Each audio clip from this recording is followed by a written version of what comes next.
కాలభైరవ స్వామి టెంపుల్లో కాలభైరవ దండన ఇలా అయితే జరుగుతుందండి. ధన్వంతరి బావులో ఉన్న ఈ చేపలే మునులు అని చరిత్ర చెబుతుంది. ఈ స్ఫటికలింగాలు ఎక్కడ ఏ గుడిలో ఉండవండి, కేవలం ఈ గుడిలో మాత్రమే ఉంటాయి. Hello guys, day 1 at Varanasi. So ఈ వీడియోతో అయితే మేము ముందుకు వచ్చేసాం గాయస్. సో ఫస్ట్ అయితే మనం కాలభైరవ స్వామి టెంపుల్ కి అయితే విజిట్ చేస్తున్నాం గాయస్.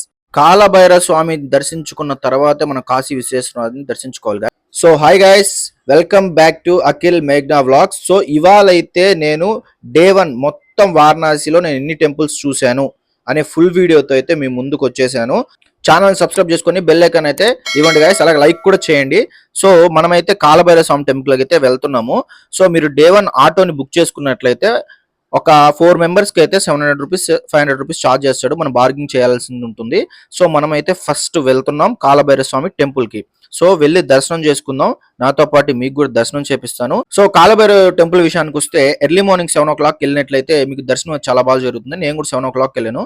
ఈ టెంపుల్ కి ఎర్లీ మార్నింగ్స్ వెళ్తే ఫాస్ట్ గా దర్శనం అయితే అవుతుంది. ఎందుకంటే జనాభా అనేది చాలా తక్కువ మంది ఉంటారు ఆ టైంలో. సో సన్న సందులు ఉంటాయి కాబట్టి ఇంత లైన్స్ అయితే కనిపిస్తాయి మీకైతే. సో కాశీ విశ్వేశ్వరనాథుడిని దర్శించుకునే ముందు కాలభైరవ స్వామి టెంపుల్కి వచ్చి కాలభైరవుని దర్శించుకున్న తర్వాత మనం అక్కడికి వెళ్లాల్సి ఉంటుంది. సో దర్శించుకొని ఇలా కాశీ తాడు కట్టించుకొని ఇలా దండన అనేది మనం చేసుకుంటే మనం చేసిన పాపాలన్నీ పోతాయి. దానితో పాటు మనం సప్తలింగాల దర్శనం చేసుకొని దీపం అయితే వెలిగించినట్లయితే మనం కోరుకున్న ఏ కోరికైనా కూడా ఆ విశ్వేశ్వరుడు ఆ కాలభైరవ స్వామి తీరుస్తారు. ప్రజల యొక్క గట్టి నమ్మకం అయితే ఇక్కడ ఉంటుంది గాయస్. మనం వచ్చిన దారిలోనే ఎదురుగా చూసినట్లయితే మృత్యుంజయ టెంపుల్ కి వెళ్లే దారి అయితే ఉంటుంది గాయస్. ఇది కాలభైరవ స్వామి టెంపుల్. దాని ఎదురుగా ఎగ్జాక్ట్లీ ఎదురుగా ఆ సందులో వెళ్ళినట్లయితే మనకి మృత్యుంజయ టెంపుల్ అయితే వస్తుంది గాయస్. సో మనం ఫస్ట్ కాలభైరవ స్వామిని దర్శించుకున్న తర్వాత వెంటనే మృత్యుంజయ టెంపుల్ కి అయితే మనం వెళ్లాల్సి ఉంటుంది. సో రెండు కవర్ చేసుకొని మనం వెళ్ళొచ్చు.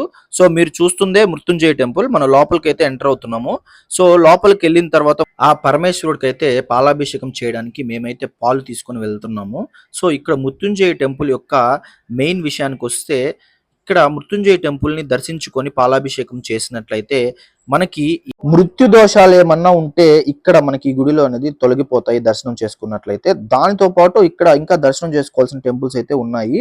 ఫస్ట్ వచ్చేసి గంటేశ్వర స్వామి, 2 ధన్వంతరి బావి, 3 భైరవ టెంపుల్, అష్టభైరవ టెంపుల్, మళ్ళా ధనవేశ్వర స్వామి. ఈ టెంపుల్స్ అన్ని మనం దర్శనం చేసుకోవాల్సి ఉంటుంది.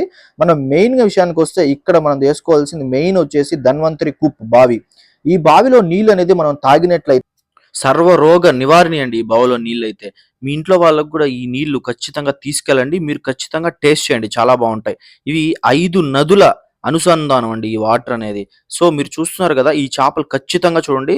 ఇక్కడికి వెళ్ళి నీళ్ళు తాగిన వాళ్ళు దీన్ని ఖచ్చితంగా చూడాలండి. నెక్స్ట్ వచ్చేసి మీరు చూసినట్లయితే ఇక్కడ అష్టభైరవ మెయిన్ టెంపుల్ అండి, అక్కడే ఉంటుంది. అష్టభైరవుల్లో ముఖ్యమైన టెంపుల్ ఇక్కడ ఇది ఉంటుందండి.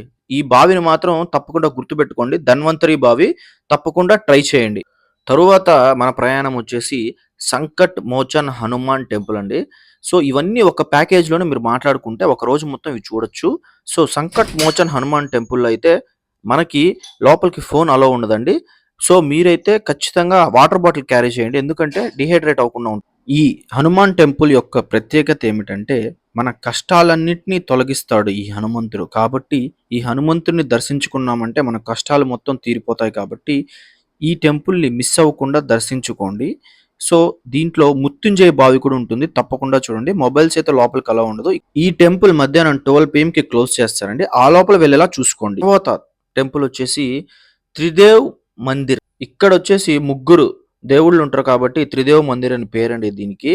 సో ఇక్కడైతే మనకి అంజనీదేవి ఉంటుంది, హనుమంతుడి తల్లి, దాంతో పాటు పక్కనే హనుమంతుడు కూడా ఉంటాడు, దాంతో పాటు సతీదేవి ఉంటుందండి ఇక్కడైతే.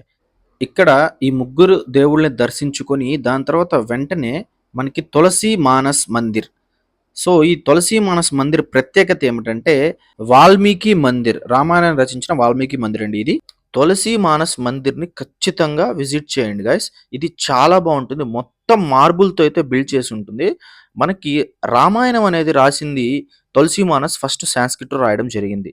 సో ఆయన రచించిన ఆ రామాయణాన్ని చాలా భాషల్లో ఇక్కడైతే ట్రాన్స్లేట్ చేయడం జరిగింది. చాలా బాగుంటుంది. రాముడు, సీత, దానితో పాటు లక్ష్మణుడు, అందరి విగ్రహాలు అయితే ఇక్కడ ఉంటాయి. దానితో పాటు హనుమాన్ విగ్రహం కూడా ఉంటుంది. సో మీరు చూస్తున్నారు కదా తులసి మానస్ మందిర్లో ఎన్ని రచనలు అయితే ఇక్కడ ఉన్నాయో. ప్రతి ఒక్క భాషలో మనకి రామాయణం అనేది ఇక్కడ ఉంటుంది. దానితో పాటు ఇక్కడ చూస్తున్నారు కదా, ఈ ఎగ్జిబిషన్ మాత్రం అస్సలు మిస్ చేసుకోవద్దు గైస్.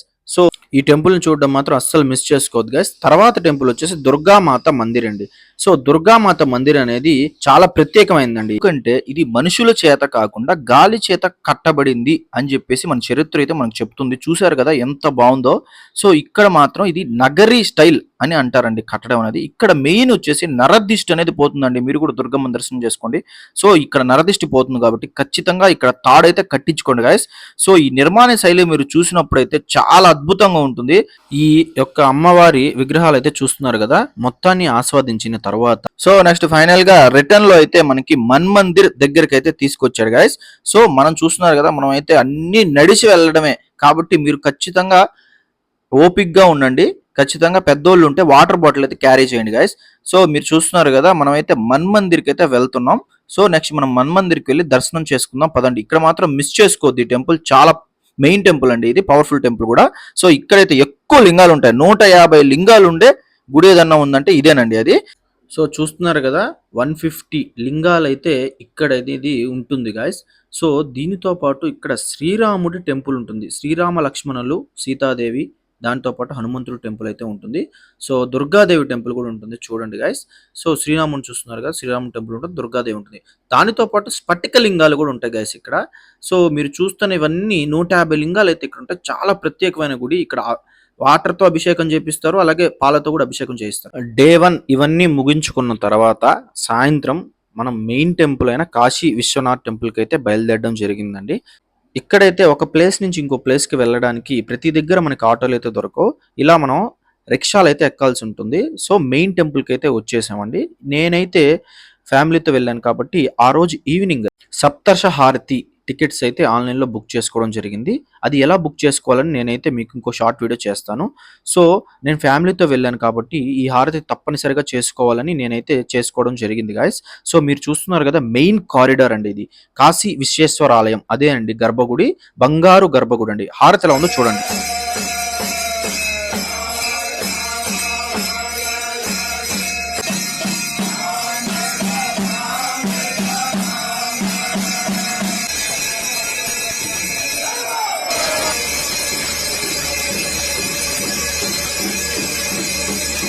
ఈ సప్తర్ష హారతి 700 సంవత్సరం క్రితం నాటి పురాతనమైన హారతి అండి ఇది. ఇది డే 1 మేము తిరిగిన మొత్తం వీడియోస్. దర్శనం అనేది చాలా బాగా జరిగింది. డే 2 వీడియో కోసం ఛానల్ సబ్స్క్రైబ్ చేసుకొని లైక్ చేయండి.